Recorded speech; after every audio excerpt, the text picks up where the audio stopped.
अमृतचंद्र स्वामी समझा रहे हैं कि हे जीव, मोक्ष मार्ग की प्रवृत्ति 7 रूप है। मोक्ष मार्ग बिना साध के चलेगा नहीं।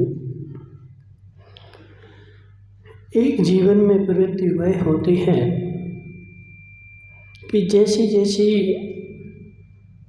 धारा चल रही है उसके अनुसार मैं बहते जा रहा हूँ, और एक प्रवृत्ति वह होती है कि जिस ओर धारा बह रही है उस धारा का मैं सामना कर रहा हूँ।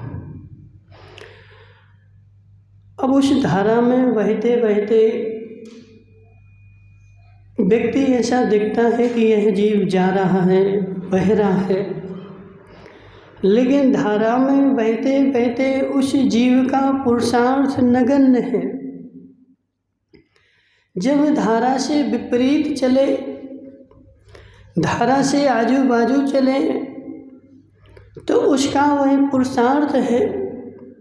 लेकिन डी.के. जैन साहब धारा में बहते हुए जीव को देख करके संसार यही कहेगा कि इसकी गति चल रही है, लेकिन उसकी जो गति चल रही है वह गति उसके मोक्ष मार्ग के लिए कार्यकारी नहीं है। डी.के. जैन साहब, क्योंकि उसमें उसका कोई पुरुषार्थ ही नहीं। नदी में कहीं बहाव हो, रमेश भाई, नदी में कहीं बहाव हो और उसमें एक अच्छा बड़ी लकड़ी डाल दो, तो जैसे जैसे बहाव बहेगा, जिस ओर बहेगा वह लकड़ी चली जाएगी और देखने वाले को ऐसा लगेगा कि यह लकड़ी बह रही है। देखो इस लकड़ी का कितना पुरुषार्थ, इस लकड़ी ने कितनी मेहनत की कि यह निरंतर गतिशील है, लेकिन उसमें उस लकड़ी का किंचित मात्र भी पुरुषार्थ नहीं, उसमें उस लकड़ी का किंचित मात्र भी कार्य नहीं। वह तो मात्र दूसरे के सहयोग के कारण वही जा रहे। डी.के. जैन साहब, उसमें किसका सहयोग है? उस लकड़ी के बहने में किसका पुरुषार्थ है? लकड़ी का कि पानी का? ओहो, रमेश भाई सोचो जरा, समझो जरा, इस लकड़ी के बहने में लकड़ी का किंचित मात्र भी पुरुषार्थ नहीं। जितना भी पुरुषार्थ है, जितना भी बल है, वह सब पानी का है। लकड़ी तो मात्र डली हुई है, और लकड़ी को अहंकार हो जाए कि मैं वहाँ से चल के यहाँ आ गई।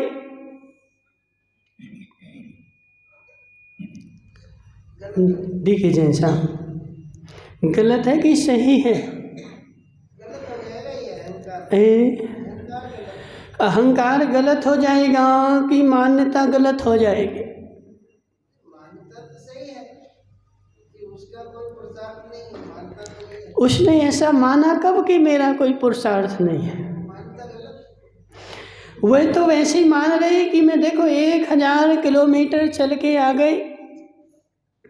1000 किलोमीटर पहले मेरे मालिक ने मुझे नदी में फेंका था और मैं 1000 किलोमीटर चल के यहाँ तक आ गई। यह मेरा पुरुषार्थ है। ओहो, हे जीव, जैसे उस लकड़ी का किंचित मात्र भी पुरुषार्थ नहीं है, ऐसा कहीं ऐसा तो नहीं कि मेरा भी मेरे जीवन में किंचित मात्र भी पुरुषार्थ ना हो। मुझे ऐसा लग रहा कि मैंने इतना सारा पुरुषार्थ कर लिया, मैंने इतनी सारी मेहनत कर ली, लेकिन यह मेहनत तूने किस दिशा में की है पहले यह तो बता। जो तेरी मेहनत चली ना आज तक, जो तेरा धर्म चला ना आज तक, वह तेरा धर्म किस दिशा में है? सुगंचन जी समझो जरा, जैसे जैसे कर्म का उदय चला जा रहा है, वैसे वैसे मैं कर्म के उदय में बहा जा रहा हूँ, और उस कर्म के उदय में बहते बहते मेरे जीवन में अनेक स्टेज आते हैं, और उन स्टेजों पर मैं कहता हूँ कि देखो मैंने इतना पुरुषार्थ कर लिया। देखिए जैन साहब, सत्य बताना, मिथ्या दृष्टि जीव पंच परावर्तन करता है, तो पंच परावर्तन में उसको 9वें ग्रह में जाता कि नहीं? पंच परावर्तन में 9वां ग्रह आता कि नहीं? नहीं आता। ओहो। पंच परावर्तन करते जीव को 9वें ग्रह का एक स्टेशन आता है। हे जीव, तू यहाँ से ट्रेन में बैठा और यहाँ से हावड़ा के लिए बैठा, अब बीच में जितने स्टेशन आएंगे वो तुझे मिलेंगे कि नहीं? अब ये बता कि तुझे जाना कहाँ है? हावड़ा जाना है। और यदि बीच का स्टेशन आया है कि रास्ता है? बीच का स्टेशन में पुरुषार्थ करके नहीं लाया हूँ, वह तो मैं जा रहा था और रास्ते में पड़ गया। ऐसे हे जीव, तेरा 9वां ग्रह भी मिथ्या दृष्टि के पंच परावर्तन के स्टेशन में पड़ जाता है, और वह स्टेशन स्वतः आता है, किसी के करने से नहीं आता, किसी के पुरुषार्थ से नहीं आता। वह पंच परावर्तन की रील फिक्स है कि ऐसे ऐसे परावर्तन करके 9वें ग्रह भी जाएगा, और वह 9वें ग्रह की रील उसकी स्वतः आएगी बिना पुरुषार्थ के।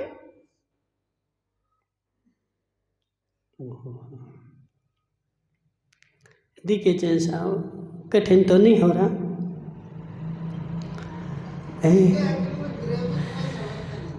कठिन तो नहीं हो रहा? देखो ग्रह में कौन समझता है? भोजराज भाई तुम समझते हो कि नहीं? ग्रह जो होता है वह स्वर्ग की एक स्टेज होती है, ठीक है ना?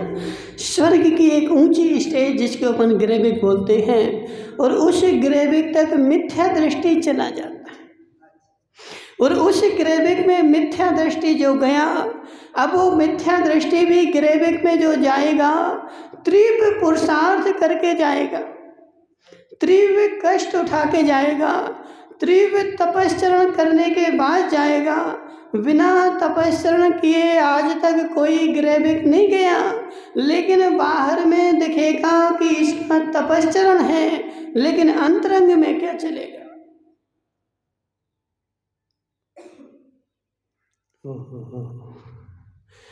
भोजराज भाई, बहुत बहुत बहुत कठिन विषय, बहुत जटिल विषय है। हे जीव, देख जरा, समझ जरा, मेरा वर्तमान का पुरुषार्थ मेरा अंतरंग से है। मेरा वर्तमान का पुरुषार्थ क्या वास्तव में पुरुषार्थ है, या उस पंच परावर्तन में यह एक स्टेज आई है जिसे मैं पुरुषार्थ बोल रहा हूँ? भोजराज भाई, मिथ्या दृष्टि जीव जो पंच परावर्तन कर रहा है वह भी स्वर्ग में जा रहा है, वह नरक में भी जा रहा है, वह चारों गति में क्रम क्रम से जन्म ले रहा है, और 9वें ग्रह तक जा करके और वहाँ भी जन्म ले रहा है, और 9वें ग्रह जाने के लिए वह कठिन से कठिन पुरुषार्थ कर रहा है, लेकिन वह पुरुषार्थ उसका मोक्ष मार्ग के लिए कार्यकारी नहीं। सुगन चंद जी, वह उसका पुरुषार्थ जो है वह मोक्ष के लिए किंचित मात्र भी कार्यकारी नहीं है। क्यों? क्योंकि 9वें ग्रह जाना भी संसार ही है। अभी अंदर का जो मिथ्या था वह ढीला नहीं पड़ा, और जब तक अंदर का मिथ्यात्व ढीला ना पड़े तब तक तुम्हारा सारा पुरुषार्थ संसार के परिभ्रमण का ही कारण है। सुनील भाई, समझो बात को, समझो इस तत्व के निरूपण को, और समझो अपनी परिणति को। मेरी परिणति किस ओर है भोजराज भाई, मेरी परिणति किस ओर है? दो प्रकार के जीव होते हैं, बता दें भोजराज भाई, तुमने कितने अंडा खाए? कभी तो खाया होगा क्या? एक भी नहीं खाया। क्यों?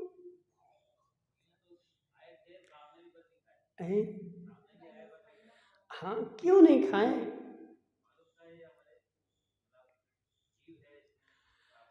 इसमें क्या है?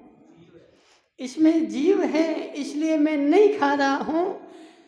हे जीव, तूने आज तक कभी अंडा नहीं खाया, और एक जीव संसार में वह है जो अंडे बिना एक दिन भी नहीं रहता। दो प्रकार के जीव हो गए ना, एक को बिना अंडे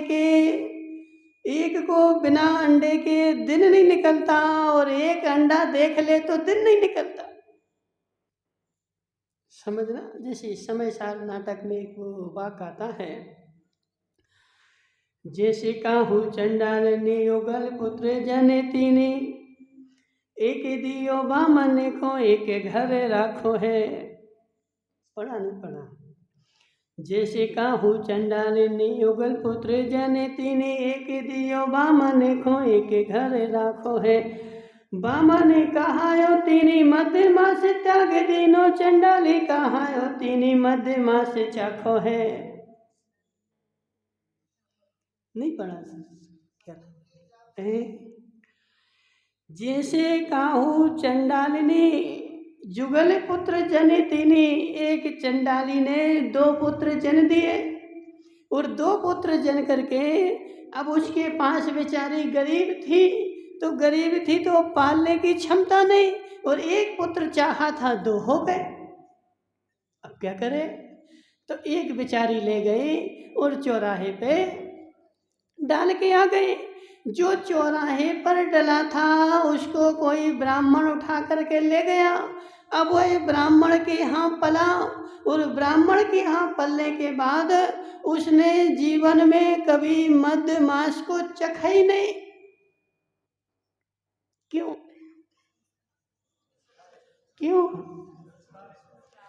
क्योंकि उसके ब्राह्मण के यहाँ कभी मध्य मास खाया ही नहीं गया, उसके यहाँ कभी आया ही नहीं, और उसको भी वही आदत पड़ गई कि मध्य मास जो है अभक्ष है, इसको नहीं खाना चाहिए, त्याग देना चाहिए। और उसने यदि कभी मध्य मास छू भी लिया तो छूने के बाद स्नान करेगा। और चंडालिनी कहो तीनी मध्य मास चाखो है। और जो एक दूसरा पुत्र था वह चंडाली के यहाँ रह रहा है, चंडालिनी के यहाँ रह रहा है, और वह मध्य से रोज स्नान करता है, बोतलें की बोतलें पी रहा है, जबकि दोनों के दोनों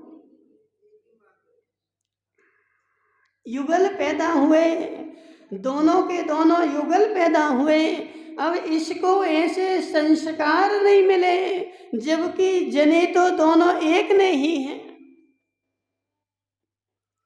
और कदाचित यदि वह ब्राह्मण के यहाँ जो रह रहा है, उस ब्राह्मण के यहाँ रहते को पता चल जाए कि मेरी माता तो यह है, और मैंने यहाँ जन्म लिया था, लेकिन मैं वहाँ चला गया और यहाँ आकर के वो रहने लगे, तो वह भी मध्य मास चाखे बिना नहीं रहता। क्या नाम तुम्हारा? दी के जैन साहब। अब समझो बात को, जो चंडाली के यहाँ रह रहा है वो मध्य मास खा रहा है, और जो ब्राह्मण के यहाँ रह रहा है वह मध्यमास को छू भी नहीं रहा है, और कालांतर में यदि वह ब्राह्मण के यहाँ का पुत्र चंडालनी के यहाँ आ जाए तो वह भी बिना चखे नहीं रहेगा। क्यों? संगति का असर नहीं पड़ रहा है, संगति का असर नहीं पड़ रहा है। अभी तुम जिसको उसने धर्म मान लिया है, उस धर्म का अभी उसने निर्णय नहीं किया। जिसको उसने धर्म मान लिया है कि मुझे मध्यमास नहीं चखना चाहिए, मुझे मध्यमास नहीं खाना चाहिए, ऐसा उसने माना तो है, लेकिन इस चीज का निर्णय नहीं किया। और उसको जैसी जैसी संगति मिलती जाएगी। जम्बू सेठिया कहाँ गया भगवान? अच्छा यहाँ बैठा, छुप के बैठ गया, दिख नहीं रहा ना हमें इस मोबाइल के पीछे में। जम्बू भाई सेठिया, उसको जैसी जैसी संगति मिलती जाएगी और उस रूप वह परिणत हो करके और उस रूप को ही धर्म मानता जाएगा। कब तक? कब तक? पीके जैन साहब, संगति बहुत ऊपर की बात है, विसंगति और ऊपर की बात है, कुसंगति भी पीछे की बात है। ये सारी स्थितियां तब तक बनती हैं जब तक तुम्हारी बुद्धि काम नहीं की, जब तक तुम्हारा निर्णय नहीं हुआ, जब तक तुमने परीक्षा नहीं की। जम्बू भाई सेठिया, तुमने कभी गुड़ बेचा? गुड़ बेचा? गुड़ क्या रेट में बेचा? अभी क्या रेट में बेचा जी बताओ? 40 रुपये में बेचा ना। और कदाचित तुम फोन करो, तुम्हारे व्यापारी का फोन आ जाए कि गुड़ तो 50 का हो गया।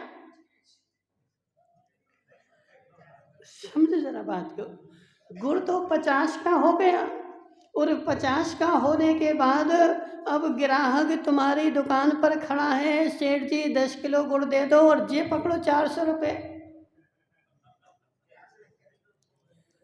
नहीं दोगे? क्यों?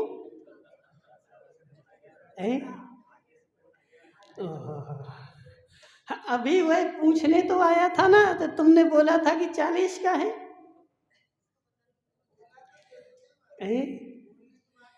देखो, पूछने आया था, लेकिन अभी उसने तय थोड़े किया। देखिए साहब, पूछने के लिए आया था कि सेठ जी गुड़ क्या भाव, और पूछ करके चला गया। वो 4 दुकानों पर और पूछ किया गया, और इतने में जम्बू के पास फोन आ गया कि गुड़ तो 50 का हो गया। और वह आधे घंटे बाद आया कि सेठ जी दे दो 400 का 10 किलो।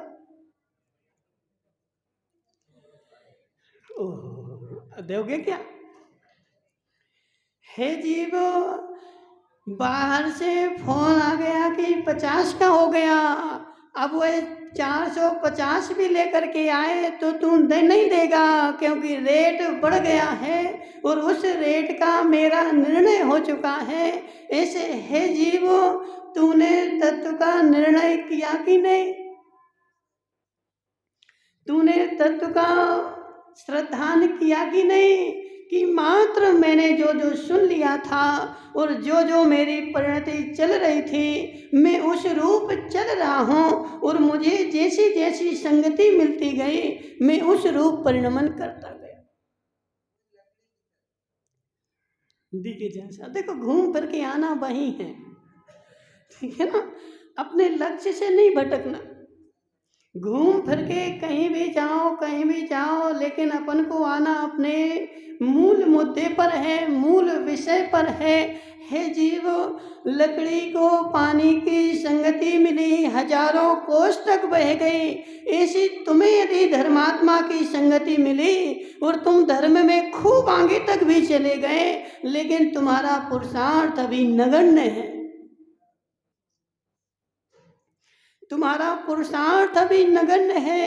तुम अभी एक सीढ़ी भी आगे नहीं बढ़े, क्योंकि जैसे पानी के संयोग से लकड़ी आगे गई, ऐसे तुम दूसरे की संगति से धर्म में आगे बढ़ गए, लेकिन तुम्हारा अभी निर्णय नहीं है।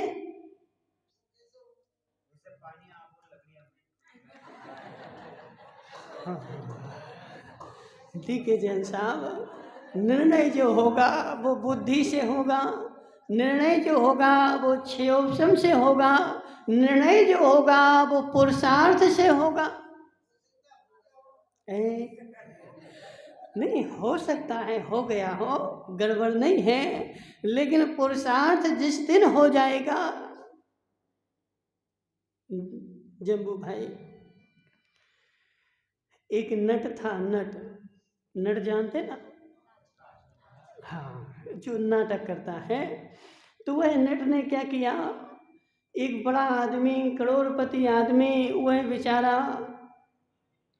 मर गया, और मरने के बाद अपनी सारी संपत्ति छोड़ गया, और बैंक में लिख गया कि मेरी सारी संपत्ति का मालिक मेरा बेटा है।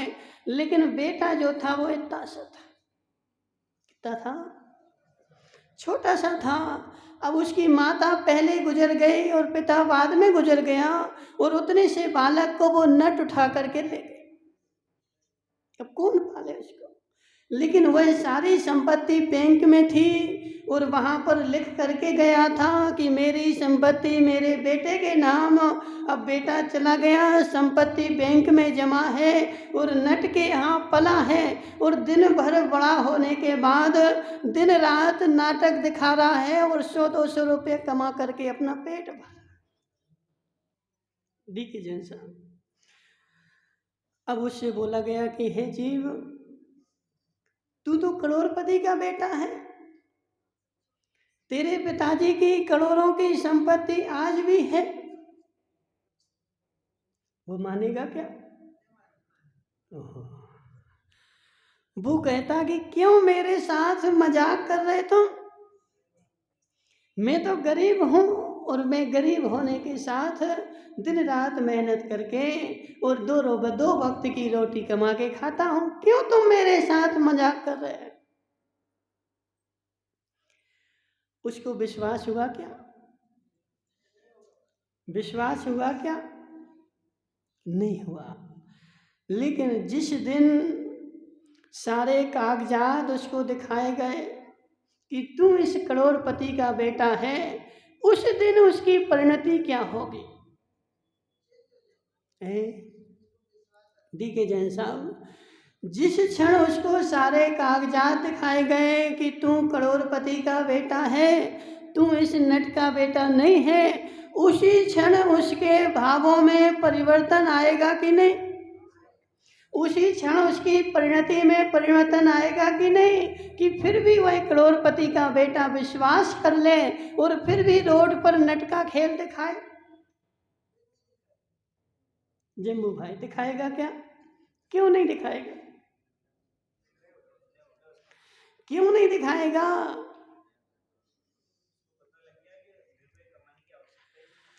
उसको निर्णय हो गया कि मैं गरीब का बेटा नहीं हूँ, मैं करोड़पति का बेटा हूँ, और ये नट मुझे उठा करके ले गया था, इसलिए इसके यहाँ पला हूँ। उसको ऐसा विश्वास हो गया, और जिस क्षण उसको विश्वास हुआ, उसकी सारी परिणति बदल गई, उसकी सारी क्रिया बदल गई, उसका सारा लक्ष्य बदल गया। लेकिन जिस क्षण उसको विश्वास हुआ, उस क्षण संगति से नहीं, संगति से नहीं। यदि संगति से बदली होती तो उसके अंतरंग में परिवर्तन नहीं आता। ऐसे हे जीव, यहाँ पर आचार्य भगवान बोल रहे हैं कि हे जीव, तूने तत्व का निर्णय किया कि नहीं? तूने तत्व का चिंतन किया कि नहीं? तूने आगम को पढ़ा कि नहीं? कि मात्र मैं अपनी धुन में, मेरे मन में जो बैठ गई, तो उसी अनुसार मैं चला जा रहा हूँ। मुझे जैसी संगति मिल गई, उस संगति के अनुसार मैं बहा जा रहा हूँ, और लंबे समय तक, लंबी दूरी तक बह गया। सुबन चंद जी नहीं आ रहा समझ में। देखो बात क्या होती है रमेश भाई, सबसे बड़ी समस्या तो संसार में क्या है, सबसे बड़ी समस्या संसार में क्या है कि मन में जो बैठ गई अब वो निकलने वाली नहीं। अनंत काल से वह मिथ्यात तुम्हारे अंदर में बैठा हुआ है और उस मिथ्यात के द्वारा जैसा जैसा कहा जाता है वैसा वैसा तू करता है और जैसी जैसी परिणति वह करवाता है वैसी वैसी तू करता है, निर्णय करके नहीं कर रहा है। भोजराज भाई निर्णय करके नहीं कर रहा है। हे जीव, तेरे पास समय ही नहीं पूरे कागज देखने के लिए, तेरे पास फुर्सत ही नहीं पूरे कागज देखने के लिए। जितने तूने देख लिए और उतने को ही बोल रहा कि बस महाराज इतने में हमारा काम हो जाएगा, अब हमें नहीं चाहिए। हे जीव, तूने पूरे कागज कब देखना चाहा?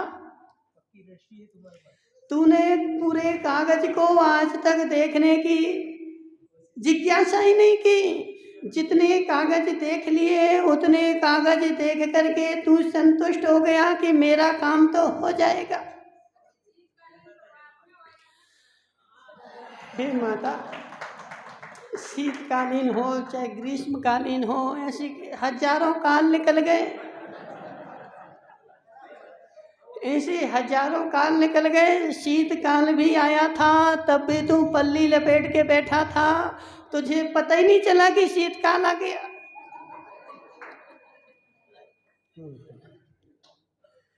देखिए जैन साहब, देखो सत्य तो यही है। बारिश आ जाए छत्ता लेके घूमोगे, छत के नीचे बैठोगे, शीतकाल आ जाए पल्ली लपेट के घूमोगे, गर्मी काल आ जाए वो देखो आजकल तो कोई हमें बता रहा था, बोले महाराज एक कितना सा एसी आता है, उसको क्या करते हैं, बोले यहाँ पीठ पे बांध देते हैं। आता है जी, क्या नाम तुम्हारा, कर डीके जैन साहब? नहीं देखा, हमने तो देखा है। कोई हमारे पास ऐसा आया था, कहीं हम थे उदयपुर में थे, तब कोई गर्मी का समय था तो इतना सा एसी लेकर के आया, वो बैटरी से चलता है, बोले ऐसे पीठ में फंसा लो तो पूरे शरीर में ठंडक रहे। हे जीव, तेरे जीवन में न आज तक शीतकाल आया, न ग्रीष्मकाल आया, न बरसात आई, क्योंकि तूने इतने उपाय कर लिए कि तुझे कोई असर ही नहीं पड़ रहा है। इसलिए हे भोजराज भाई, तूने अपने जीवन में सारे कागज देखना कब पसंद किया?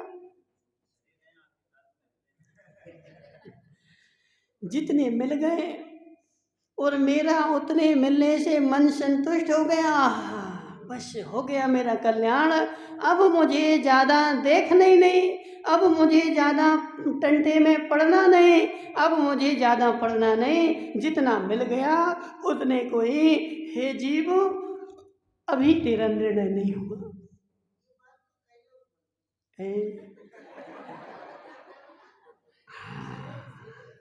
हे जीव, अभी उसका मिथ्यात्व का ही उदय है, अभी उसकी अनंतानुबंधी की प्रक्रिया चल रही है। क्योंकि आज तक रमेश भाई, जब तक पूरा नहीं देखोगे तब तक तुम्हें निर्णय होगा नहीं।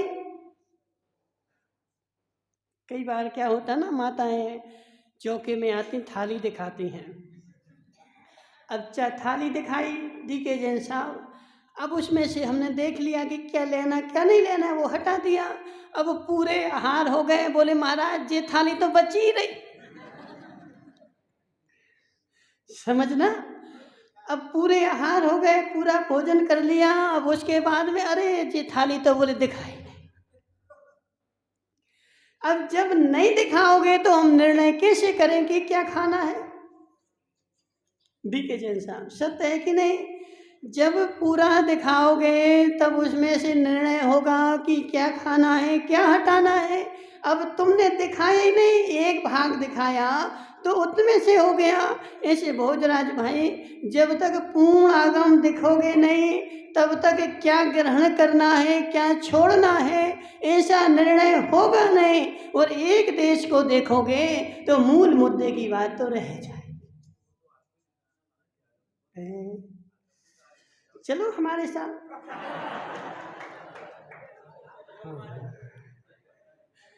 भोजराज भाई, तुम सोचो कि 4 दिन में पूरा देख लें तो ऐसा संभव नहीं है। पूरा देखने के लिए 10 साल साथ में रहना पड़ेगा। कितने साल सुगन चंद जी, कितने साल? 10 साल। 10 साल तक पुरुषार्थ करोगे, मेहनत करोगे, जब पूरा आगम आएगा। और 2-4 महीने में तो 2-4 बातें ही आएंगी। और जो 2-4 बातें भी आएंगी वो भी सम्यक नहीं होगी। क्यों? क्योंकि वो निरपेक्ष होंगी, सापेक्ष नहीं होगी।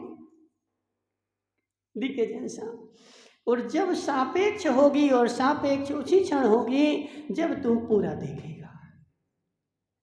इसलिए हे जीव, अंदर में जो बैठा हुआ है, अंदर में जो बात बैठ गई, और वह जो बैठ गई वही सबसे ज़्यादा खतरनाक है। वह जीवन में कभी निकलने वाले, और जो अंदर में बैठी है उसी के सापेक्ष में तू काम करेगा।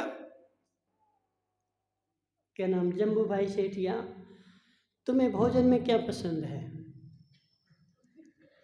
मीठा की नमकीन? नमकीन पसंद है। और भोजराज भाई, तुम्हें क्या पसंद है? सब चल जाता है। और किसी, वो गोरू नहीं बैठा, गोरू भाई, उस गोरू रिंकू से पूछते हैं, रिंकू भाई तुम्हें क्या पसंद है?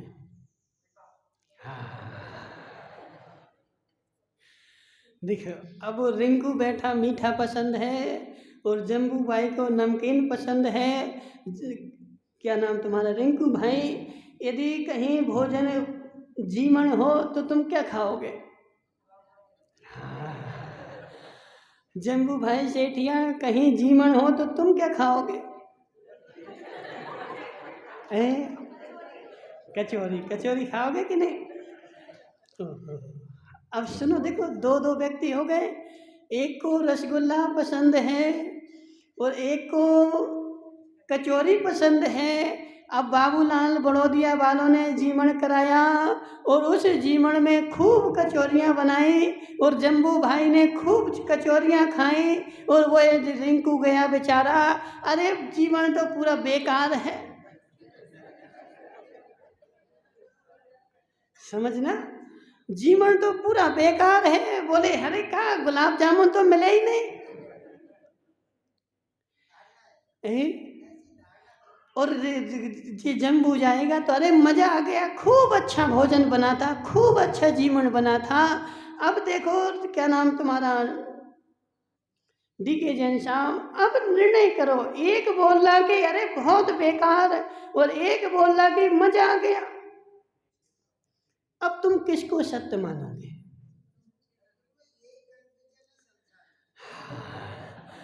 अब तुम किसकी मानोगे कि अच्छा है कि खराब है? अब कैसे निर्णय करो कि अच्छा है कि खराब है? हे जीव, जिसको मीठा पसंद है उसको नमकीन का जीवन खराब है, और जिसको नमकीन पसंद है उसको मीठे का जीवन खराब है। हे जीव, तेरी बुद्धि ही खराब है, तेरी बुद्धि ही खराब है। क्यों? क्योंकि तुझे जो आदत पड़ी हुई है उस आदत के सापेक्ष में तू उस जीवन को नाप रहा है। इस जम्बू भाई सेठिया, आगम को भी तू उसी सापेक्ष में नाप रहा है कि तेरे अंदर में जो भरा हुआ है, बात बैठी हुई है, वह बात तुझे यदि जिस आगम में मिल जाए वो आगम अच्छा, और जिसमें ना मिले अरे इसको फेंको आगम को। डी.के. जैन साहब, तेरे मन की बात जिस आगम में मिल जाए वो आगम अच्छा, और जिसमें ना मिले वह तो अरे जी कहाँ टंटे में जी तो अलग कर को फेंको। और डी.के. जैन साहब बोल रहे, बोले महाराज मैं तो बहुत बड़ा धर्मात्मा हूँ। डी.के. जैन साहब, मैं बहुत बड़ा धर्मात्मा हूँ, इतने साल से धर्म कर रहा हूँ, लेकिन हे जीव तू वास्तविक धर्म कर रहा है या अपनी धारणा के अनुसार धर्म कर रहा है? इसलिए धारणा के अनुसार यदि तेरा धर्म है तो वह जैसे वह लकड़ी पानी में बहती गई, ऐसे तू भी अपनी मानसिकता के अनुसार बहता जा रहा है। धर्म नहीं कर रहा है, तू पुरुषार्थ नहीं कर रहा है। पुरुषार्थ तो तेरा जब होगा जब तू सच्चाई को जानेगा, जब तू वास्तविक तत्व को जानेगा और अपनी धारणा को मिटाएगा। लेकिन वह धारणा मिटे कैसे? बहुत कठिन है रमेश भाई, बहुत कठिन है, बहुत कठिन है, बहुत कठिन है। हे जीव, अपनी अंदर की धारणा को बदलना। जम्बू भाई सेठिया, वो हनुमान जी वो लाए थे ना पर्वत, कौन सा पर्वत लाए थे? वो तो बूटी थी।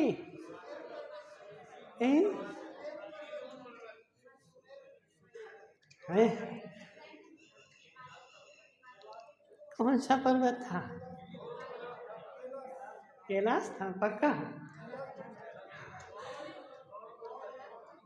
कैलाश नहीं था, क्योंकि कैलाश पर्वत पे तो जिनालय बने। कोई भी पर्वत हो, हाँ हिमालय से कोई पर्वत लाए थे, ठीक है ना? हाँ ठीक है, गिरिद्रोण पर्वत था, ठीक है जी। टेलर जी ने बोला हनुमान ने गिरिद्रोण पर्वत उठा लिया। ऐसे जम्बू भाई सेठिया, तुम भी पर्वत उठा लो, कोई बड़ी बात नहीं। कृष्ण ने गोवर्धन पर्वत उठाया था, हनुमान ने गिरिद्रोण पर्वत उठाया था। ये पर्वत उठा लेना कोई बड़ी काम नहीं। पर्वत जम्बू भाई सेठिया तुम भी उठा सकते हो, लेकिन अपनी अंदर की मान्यता का पर्वत उठा लेना, अपनी रुचि का जो अंदर में बैठी हुई है वह पर्वत उठा देना, ये महान कठिन है। क्या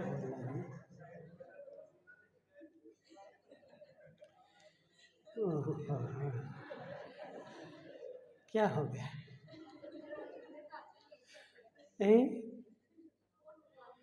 फोन उठा लिया ना, वही तो फोन उठाया, वो पर्वत उठाया जी। कौन? मुकेश के भाई हैं? कौन है जी? अच्छा जी, तो नीचे रहते हैं ना, ऊपर रहते हैं, ऊपर बाजार के, कोई हमने देखा ना, ऊपर बाजार के, ठीक है।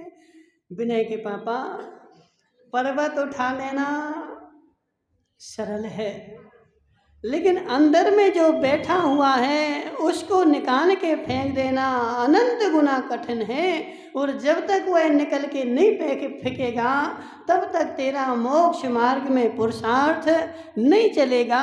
वह तो तू बहा जा रहा है पानी के बहाव में, कर्म के उदय के बहाव में तू बहा जा रहा है।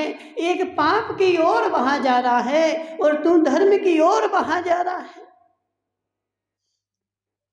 अंदर में उदय चल रहा ना, जिस रूप उदय चल रहा है उस उदय के अनुसार तू बहा जा रहा है, और इस बहाव में तेरा धर्म होगा नहीं। और जब तक तेरा निर्णय पक्का नहीं होगा तब तक तू धर्म को पहचानेगा नहीं।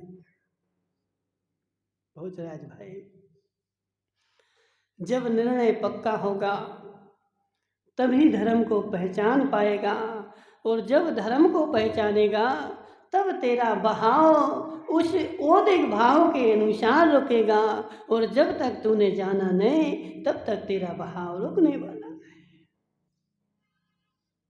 इसलिए हे जम्बू भाई, यहाँ पर आचार्य भगवान वही बता रहा है कि हे जीवो, जो मक्खन है ना अनंत जीवों का पिंड है। कितने जीवों का? अनंत जीवों का पिंड मक्खन है। और वह मक्खन बना किससे? मलाई से मक्खन बनता है। मक्खन जो बनता है दही से बनता है, और दही अपने आप में अनंत जीवों का पिंड है। हे जीव, जैसे तूने मलाई में से घी निकाला, 8 दिन की मलाई रखी हुई थी, उसमें से घी निकाला, वह भैंसें उसमें पड़ गई थी और उन भैंसों का घी निकल गया।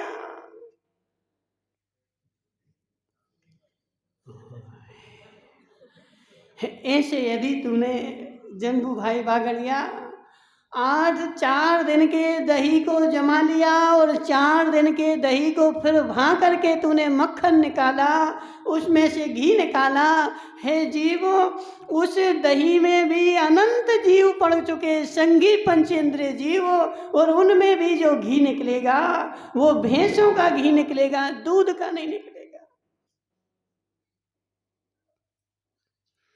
कर निर्णय, करो निर्णय भोजराज भाई। अब बोलो कि मैं त्रिहिंसा का त्यागी हूं महाराज। देखो, सबसे पहली बात तो दही ही अभक्ष है। क्यों दही अभक्ष है? क्योंकि दही में यदि लगार लगी रही दीपेश की अम्मा, वही बादाम निकाली और वही फिर डाल दी दूध में, वही निकाली वो फिर डाल दी दूध में, उसमें अनंतानंत जीव तो स्थावर है, और असंख्यात जीव, 2 इंद्रिय, 3 इंद्रिय, 5 इंद्रिय जीव असंख्यात।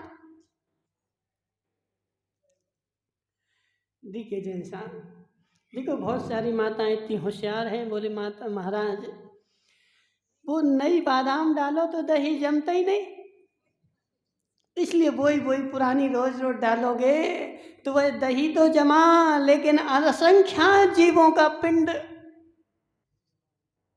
है। क्या बोल रहे महावीर भाई? हाँ, बोलो अपनी देवी से, बोलो अपनी देवी से कि जो नहीं जमा वो दही है, और जो जम गया वो मांस का पिंड है।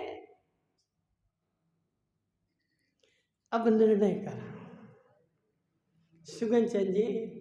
देखो, बहुत गहरा निर्णय करना पड़ेगा, ऐसे काम नहीं चलेगा। बोले महाराज अब उसके बिना तो घर चलेगा, घर चलेगा लेकिन संसार भी चलेगा, संसार का भ्रमण भी चलेगा।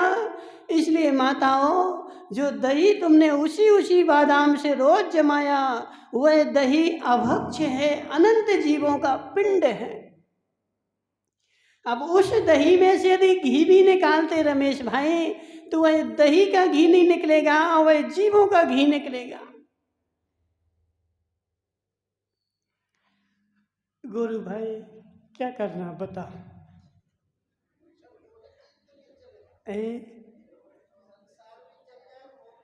बस तू समझाओ सुगन चंद जी को। सुगन चंद जी देखो, 2 काम तो नहीं चलेंगे, चलेगा तो एक ही, या तो धर्म चलेगा या संसार चलेगा। धर्म और संसार जो है, जैसे रात भी हो जाए और दिन भी हो जाए, ऐसा होता क्या? रात भी हो और दिन भी हो, जैसे संभव नहीं है ऐसे धर्म भी हो और संसार भी हो, ऐसा संभव ही नहीं है। जिस क्षण तेरा धर्म पे आगे बढ़ोगे उसी क्षण संसार पीछे रह जाएगा, और संसार को देखोगे तो धर्म पीछे रह जाएगा। जम्बू भाई सेठिया नहीं आ रहा समझ में? तो देखो अभी हमने जम्बू को तो पढ़ा दिया है। जम्बू भाई, मक्खन में अनंत जीव पैदा हो गए। पहली बात तो मक्खन कभी भी मर्यादित होता ही नहीं है।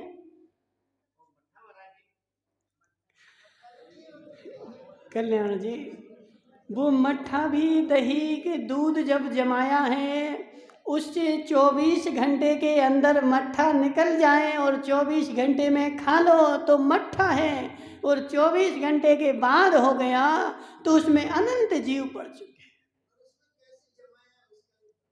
सारा देखो, 1 नंबर से लेके लास्ट तक सारी प्रक्रिया है।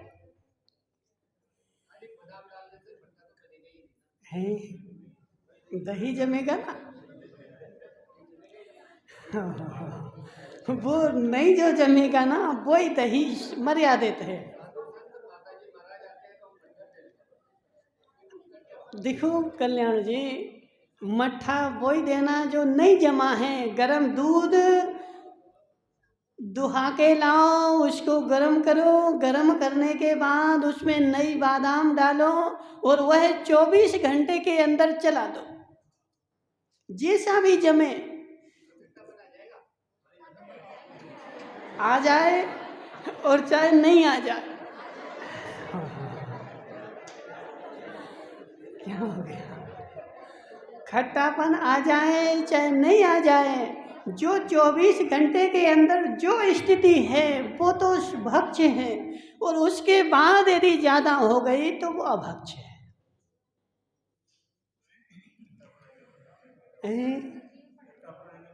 हाँ, जीव पड़ जाएंगे हजारों, और 2 दिन तक रखे रहे तो उसमें असंख्यात जीव, त्रस जीव पड़ गए। अब जो खाओगे वो त्रस जीव खाओ, या तो खट्टापन खाओ, या तो खट्टापन खाओ या मर्यादित खाओ। अब मर्यादित हो, खट्टा हो, मीठा हो, कड़वा हो, जैसे हो, वो जो मर्यादित है वही शुद्ध है। माताओं देखो, इसलिए लोभ नहीं करना कि महाराज नई बादाम डालो तो जमेगा ही नहीं। हे जीव, जो नहीं जमेगा वही दही है, और जो जम करके कड़क हो गया और तुमने वही की वही पुरानी बादाम, पुराना जामन डाला, उसमें तो असंख्यात जीव पड़ चुके। इसलिए वो कहाँ गए महावीर भाई? तो गेरिया नहीं आए क्या आज? महावीर भाई, ऐसा दही नहीं खाना जिसमें असंख्यात जीव पड़ जाएं। ऐसा देखो, दही खाने के पहले पूछ लेना कौन सी बादाम डाली। वही 8 दिन की बादाम तो नहीं चल रही। यदि नई बादाम डाली तो वह दही अलग दिखेगा कल्याण जी, और यदि वही बादाम रोज रोज तुम निकाल के डाल रहे तो वह दही अलग दिखेगा। और उस दही में जो है असंख्यात जीव हो चुके, और जिसका ऐसा निर्णय हो जाएगा कि मुझे त्रस जीव नहीं खाना है, वह दूर से ही छोड़ देगा। और जिसका निर्णय नहीं होगा, और माता सामने आएगी, बोली महाराज वो तो मर्यादित है। पहले यही बताओ कि तुम स्वयं मर्यादित हो कि नहीं। देखिए जैन साहब, देखो आगम में लिखा है, वक्ता की प्रामाणिकता से वाक्य में प्रामाणिकता आती है। अब जो व्यक्ति कुछ भी बोलता रहे उसकी बात का क्या विश्वास। तो ऐसे दही जो जमा रहा है उसको देखो कि वह कितना कैसा आदमी है। देखो कई बार ऐसा होता है, माताओं तुम कुछ भी बोलो लेकिन हमें तुम्हारी बात से पता चल जाता कि ये क्या बोल रहे हैं और क्या चीज है। हाँ, कई बार ऐसी मायाचारी होते। एक बार बुंदेलखंड में क्या हुआ, आचार्य जी आए तो चौका लगाया, तो आचार्य जी का देखो नींबू का त्याग है, जलेबी बनाई सो नींबू से बना दी माताओं ने, और आचार्य जी के सामने गए तो उन्हें निकाल दिया, अलग करो। तो माताएं क्या बोली, बोले नहीं नहीं नहीं अमचूर डाला है। वो सामने बोली अमचूर डाला है। फिर उनसे पूछा कि तुमने ऐसा क्यों बोला, बोले ऐसे ही बोलना पड़ता, नींबू बोलेगे तो हटा देंगे ना, इसलिए ऐसा बोलना पड़ता है कि अमचूर डाल है जीव है। तो डी के जैन साहब, उनको नरक से डर कहाँ लग रहा। तो वही तो अपन को देखना है कि जो सामने बोल रहा है उसको नरक से डर लगता है कि नहीं लगता। यदि उसको नरक जाने से डर लगता है तो वो ऐसी बोलेगा नहीं, और नरक जाने से डर नहीं लगता है तो वो कुछ भी बोल सकता है। इसलिए हे माताओं, दही वही है जो मर्यादित नई बादाम डाल के जमाया जाए, और 24 घंटे में जैसा जम गया वो दही है, और नहीं जमा और उसको आगे रख लिया तो वह मांस का पिंड है। देखिए जैसा, और उसमें से यदि तुमने मक्खन, देखो मक्खन तो सर्वथा अभक्ष ही है, मक्खन नहीं खा सकते। तुम लोग बटर बोलते ना, बटर, बटर खाते हो? मक्खन, हाँ देखो बफर में भी जाते 5 प्रकार के अभक्ष में एक प्रमाद कारक अभक्ष होता है। जो दोष तमाकू खाने में है वही दोष बटर खाने में है, क्योंकि बटर जो है वो प्रमाद कारक है। भले मर्यादित हो लेकिन फिर भी वह प्रमाद कारक है, और प्रमाद कारक के कारण वह अभक्ष की कोटि में आता है। इसलिए हे माताओं, मर्यादित खाओ, मर्यादित बनो, और अपना निर्णय पक्का करो। डी के जैन साहब 10 बज गए, ठीक है ना। अब प्रमाद कारक जो है आगे देखेंगे, ठीक है। 5 प्रकार के अभक्ष जो होते हैं उसमें एक प्रमाद कारक भी अभक्ष होता है, ठीक है। बोले शांतिनाथ भगवान के। जिन दिन का ज्यादा हो रहा हो ना, ऐसे प्रवचन सुनोगे।